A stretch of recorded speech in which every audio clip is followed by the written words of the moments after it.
Bonjour, on se retrouve ici pour la suite de TP numéro 3. Donc on s'est arrêté la dernière fois dans la question 6.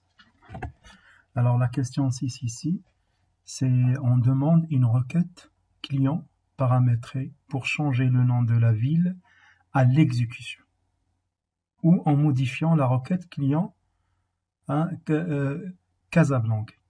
Bon, l'objectif ici, c'est de créer une requête dont on s'intéresse à des clients qui figurent dans une ville et ça va être une requête paramétrée, c'est-à-dire au moment de l'exécution, je peux entrer la ville. Donc là, c'est-à-dire lors de l'exécution de la requête, toujours on demande la ville, donc on entre le nom de la ville et ça va donner les clients de cette ville. Donc je reviens à ma base de données. Donc là, je vais créer une requête. Donc là, on demande les clients de chaque ville. Donc là, c'est automatiquement, c'est une requête qui sera faite à partir de la table client. Donc, je reviens toujours pour afficher. Donc là, on va ajouter client, on va mettre ajouter fermé. Donc là, on n'a pas spécifié quels sont les champs qui seront affichés lors de l'exécution de la requête.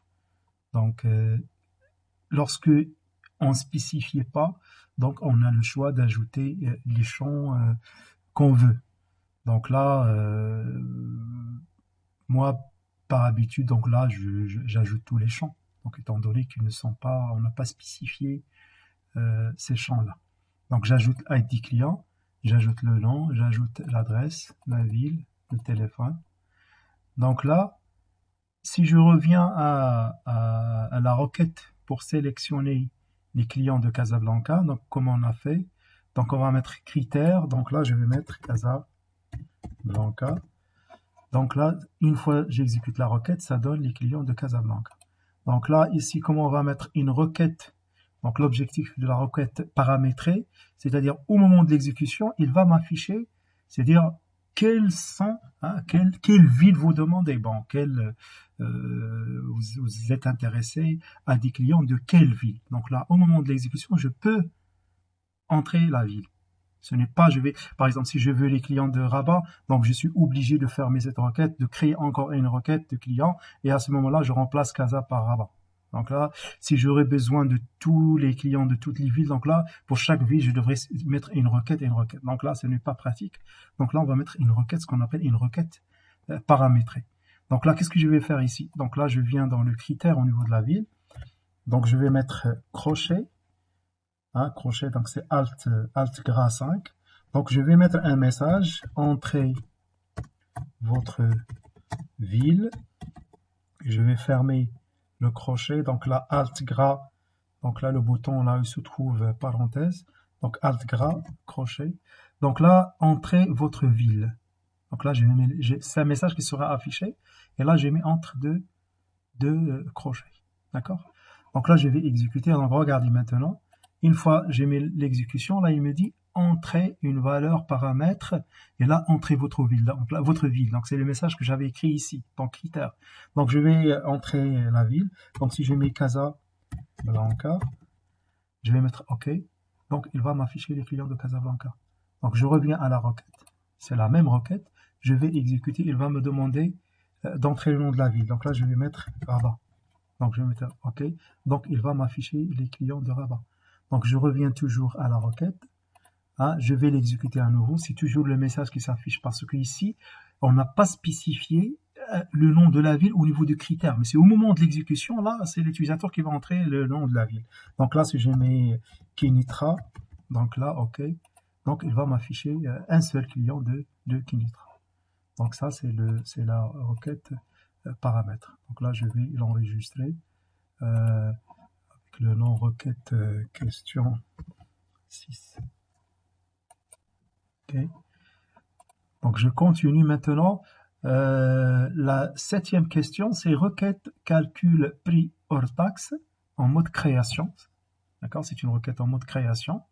Donc dans laquelle on va ajouter un champ. ajouter un champ calculé. Donc ce champ-là, on va le nommer prix hors taxe. Donc, normalement, dans cette requête, on affiche ID article, la quantité commandée. Hein, et dans ce cas, ce champ-là qu'on va créer, il se nomme PHT, c'est le prix hors taxe, mais qui est égal au prix unitaire multiplié par la quantité commandée. D'accord? Donc, ID article, il vient de quelle table? Hein? Donc, soit la table article, soit la table ligne de commande.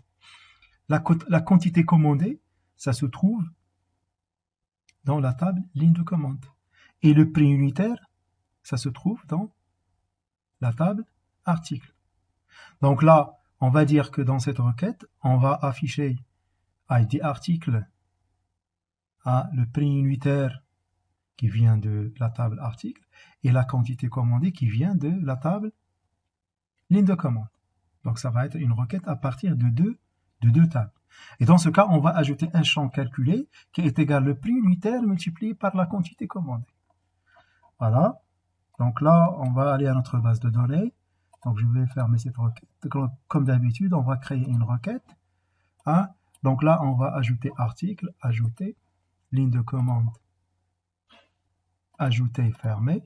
Donc là, ça se trouve que ce sont deux tables qui sont liées par notre jointure. Donc là, on va ajouter ID article. D'accord?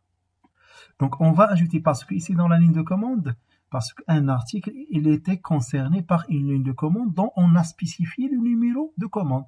Donc je vais ajouter le numéro de commande. À ce moment-là, j'ajoute plutôt prix unitaire et j'ajoute la quantité commandée. D'accord?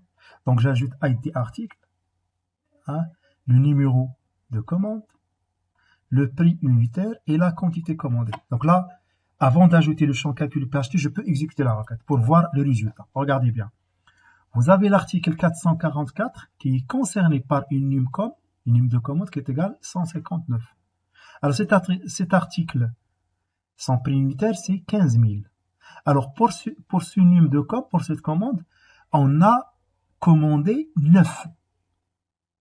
Donc on va dire pour cet article 444, le monsieur qui a demandé ce NUMCOM, cette commande, il a demandé cet article dont le prix unitaire c'est 15 000, mais il a commandé en termes de quantité 9.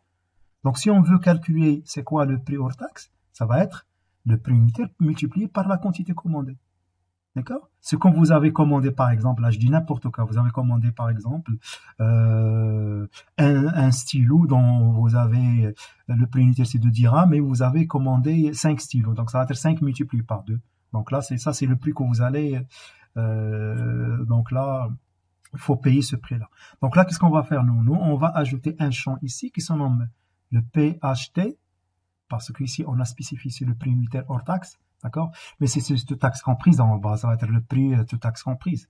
Mais il nous a dit ici, c'est le prix unitaire multiplié par la quantité commandée, mais le prix unitaire, c'est hors taxe. Donc là, on va calculer le total hors taxe. D'accord? Donc je reviens à ma requête. Donc qu'est-ce qu'on va faire? On va venir ici. Donc là, sur cette colonne qui est vide, donc là, on a la première ligne, c'est-à-dire le champ, je vais mettre bouton droit et je vais mettre créer. Donc, qu'est-ce qu'on veut, comme j'avais dit? On veut le prix unitaire multiplié par la quantité commandée pour trouver le total. Hein? Donc là, on va aller à notre base de données. Voilà. Puisque une fois que vous mettez ça, ça va vous afficher le nom de votre base de données. On va aller à table. Donc là, alors, le prix unitaire, il vient d'où? Il vient de l'article. Donc voilà.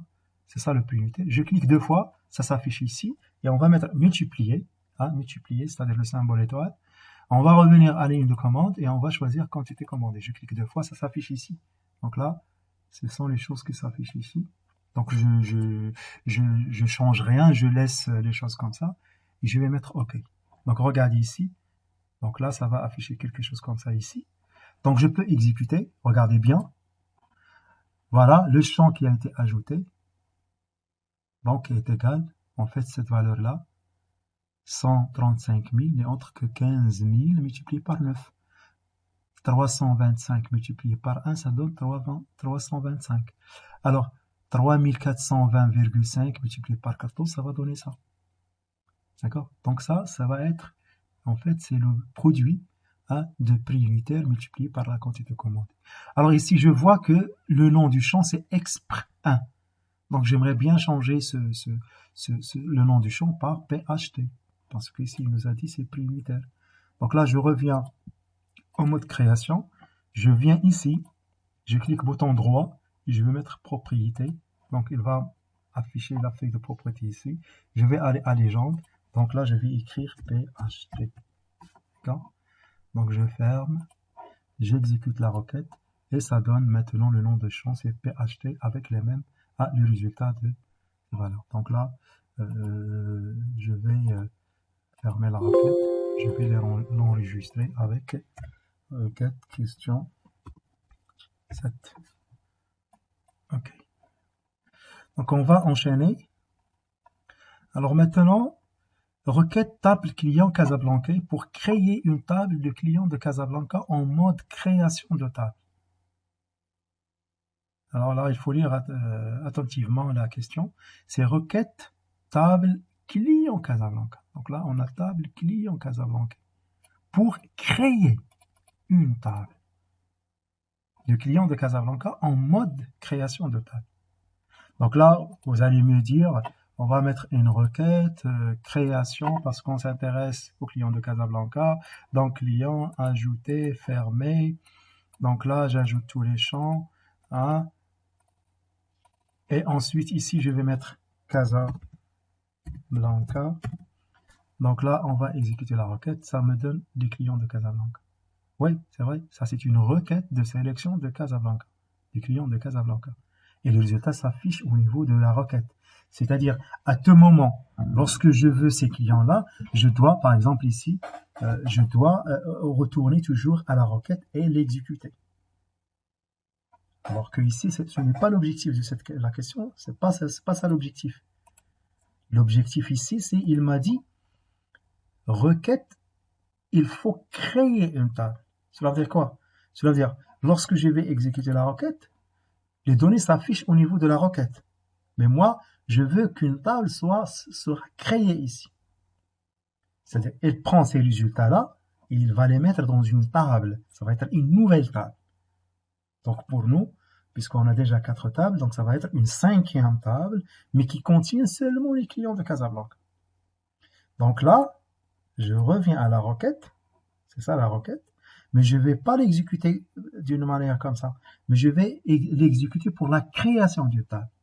Donc là, vous avez le bouton, c'est l'exécution de la requête, voilà, c'est le point d'exclamation ici, c'est la même chose, mais l'exécution, ça va créer une nouvelle table. Une fois que je mets ça, il va me dire création de la table. Donc là, il me dit, c'est quoi le nom de la table? Il faut spécifier le nom de la table. Donc là, je vais mettre, par exemple, client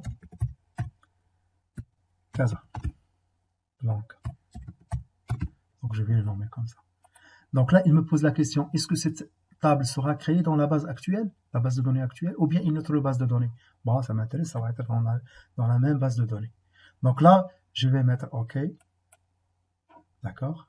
Et maintenant, je vais aller exécuter la requête. Donc, une fois que vous allez exécuter la requête, il me dit, vous allez coller cette ligne dans une nouvelle table. Du coup, vous aurez cliqué sur oui.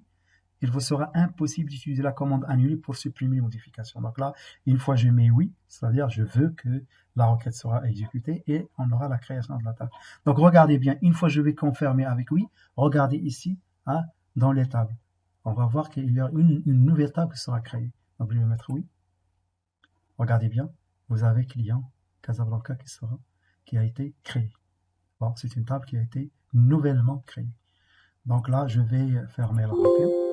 Donc, c'est la requête question 8. Et maintenant, parce que ici, je ne vois pas les résultats qui s'affichent. Parce que ce sont des résultats. Normalement, si c'était une requête simple, le résultat s'affiche au moment de l'exécution de la requête. Mais là, l'exécution de la requête, c'est pour la création d'une nouvelle table. Donc là, je vais aller vérifier, est-ce que cette table-là, que je l'avais créée, est-ce qu'elle contient les clients de Casablanca? Donc là, je vais ouvrir la table. Donc, vous voyez ici, c'est une nouvelle table, mais qui contient seulement des clients de Casablanca. Donc, ce n'est pas une requête pour le moment d'exécution, je vais afficher les résultats dans une requête, mais l'exécution de cette requête pour la création de table, ça sera la création d'une nouvelle table. Voilà, donc là, on a une création d'une nouvelle table. Donc là, je vais fermer cette table